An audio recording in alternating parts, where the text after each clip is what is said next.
Alpha. Look what I've got my hands on. This is the new Sony 300-2.8 GM lens. I've been waiting for this for a long time. I'm Bob Martin. I'm a sports photographer.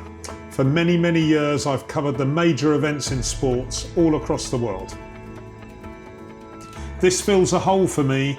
It sits between the 135-1.8 and the 400-2.8, a prime F2.8 300mm lens. I'm really looking forward to using this with my Sony Alpha cameras. First impressions. This is the lightest 300 2.8 I've ever come across. I think it's probably about the same weight as my first 70-200 lens. You know, that's pretty amazing. So this is going to be a lens for handheld photography. That's the most important thing that comes across here. The next thing I really like about it is the way the lens hood fits. It's a bayonet mount now as against the locking nut. So it goes on like that and locks. And equally, that not going to get knocked and come undone. You know, that's really important to me as a sports photographer. This will hang around my shoulder day in, day out. So everything must be tight on it. The balance of this lens is just right. You know, whether you're shooting horizontally or vertically. The lens sits in the palm of your hand. And it's not top heavy, it's not back heavy. The balance is spot on for sports photography. This lens is going to be great for pan shots. You know, that's one of my favourite types of shot, a pan blur.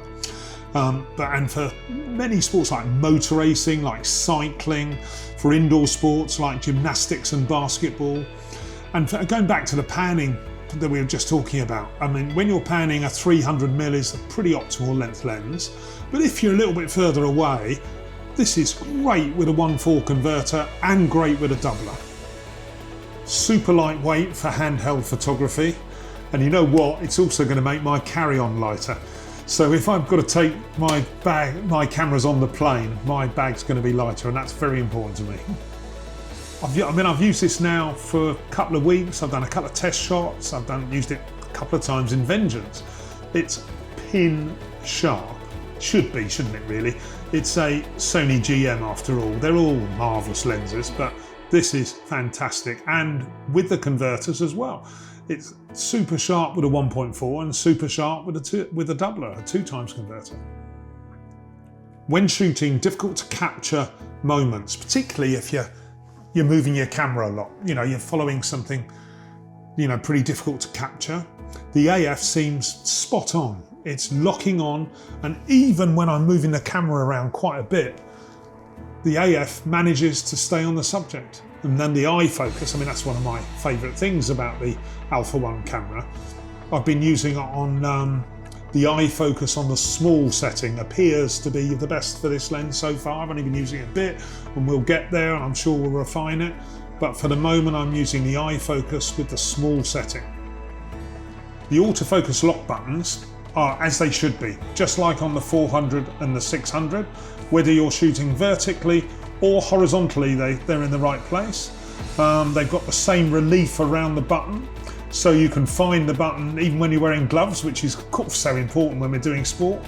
The manual focus ring is pretty direct and it's instantaneous, and it's a very smooth sweep, which is very important when you are manually focusing. I don't really, to be quite honest, manually focus much these days. AF is quite fantastic and much better than me in 99% of cases. So looking to the future, what do sports photographers want? I'll tell you what we want.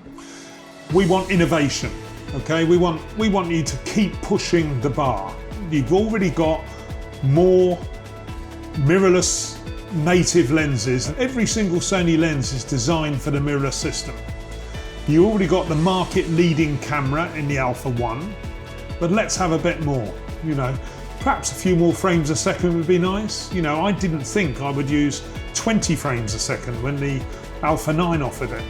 Then along came the Alpha 1 on with 30 frames a second. That's now my camera of choice. My standard setting is now 30 frames a second.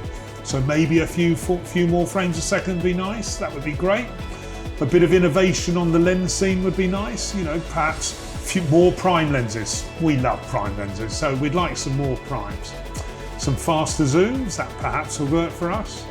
But more importantly, if Sony keep innovating and keep talking to us and listening to what we want, we're going to be happy, because that's the best thing about using Sony equipment.